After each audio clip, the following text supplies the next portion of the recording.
right, this here, my buddy Bill Hollingsworth, and we have quite a history. You can go into it a little bit there, Bill. But...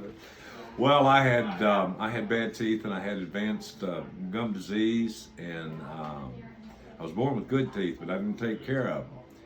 And it got to the point where it was going to be dentures or something.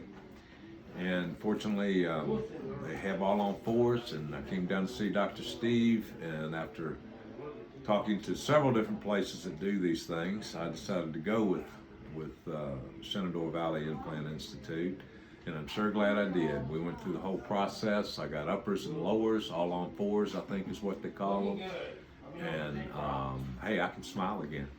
And chew again, right? That's right. Man, it sure beats the heck out of the dentures when oh my gosh, listen, just the temporary dentures I had to use in the process of getting these all on fours, it was such a humbling existence with those things. And these all on fours, they're screwed in tight, and it's the next best thing to having real teeth.